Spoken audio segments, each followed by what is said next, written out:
Ang programang ito ay hatid sa inyo ng Oishi at GSIS. Magandang Saturday morning mga suking kapamilya. Magkakasama-sama na naman po tayo ng kalahating oras at sabay-sabay tayong mag-aral pagdating sa pagninegosyo.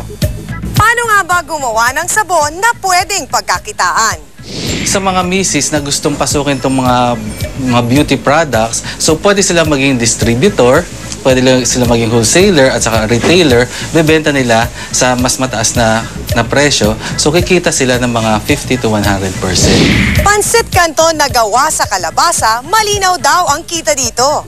The productivity of these agrarian reform farmers in this ARC, we introduce yung off-season vegetable farming. Nag-isip naman ngayon ang DAR kung paano natin matulungan yung mga farmers ngayon na may market yung squash nila.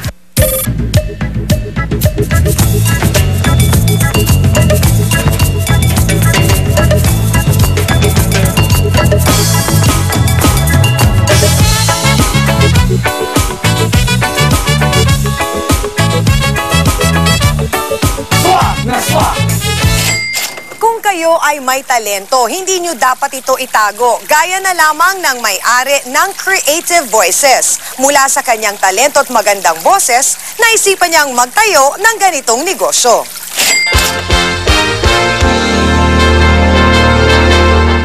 Sila ang mga boses na nasa likod ng ating mga kinagigiliwang telenovela o anime. Sila rin ang ating mga hinahangaang radio drama talents.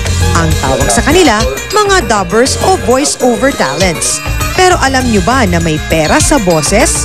Ito ang napatunayan ni Pocholo Gonzales ng Creative Voices. Nagsimula bilang voice-over talent at dubber si Pocholo noon. Knockdown ang peste ng palayan! Ngayon, siya na ang big boss ng Creative Voices. Matagal na akong voice talent.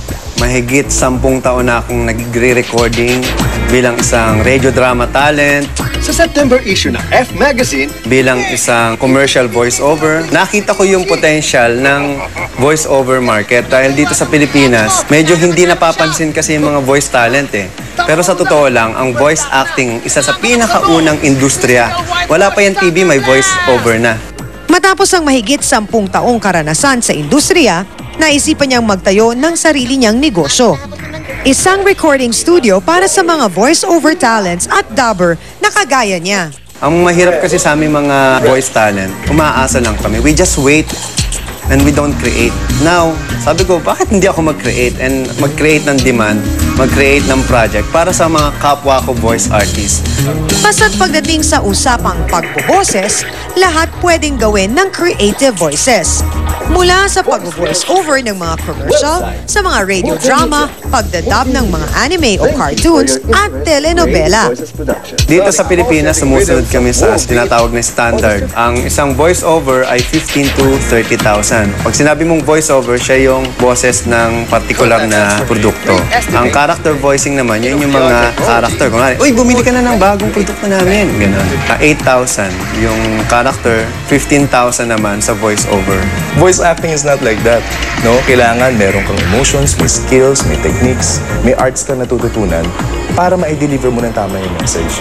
Pinag-aralan namin mabuti yan ni Mr. Pocholo Gonzales through decades of our training and industry training namin. So, yung mga natututunan namin sa industriya, in-apply namin sa trabaho namin ngayon. Pinaka-pundasyon ng aming kumpanya ay ang mga talent.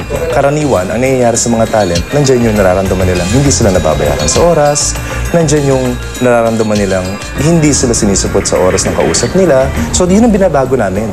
No? Pino-professionalize namin yung industriya. Sabi namin sa kanila, ang kailangan nyo, representation. Kumpanya. No? Na magbibigay ng proper billing, magbibigay ng proper contracts and documents. So doon ako papasok bilang marketing manager nito. Kaya't ang payo niya sa mga voice talents, kailangang mahalin at pagyamanin ang inyong mga talento. The smell went away. For them, it was a red letter day. And that is the story of John and Sue. The productivity of these agrarian reform farmers in this ARC, we introduce yung off-season vegetable farming. Nag-isip naman ngayon ang DAR kung paano natin matulungan yung mga farmers ngayon na may market yung squash nila.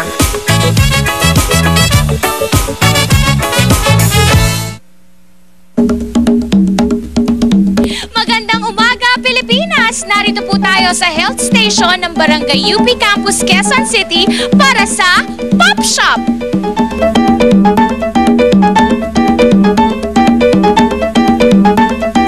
Sa hirap ng buhay ngayon, dapat tulungan. Kaya naman kami ay narito para kayo ay gabayan tungo sa tamang pagpaplano ng inyong pamilya. Tayo na! Dati ay madaling makakuha ng libreng contraceptives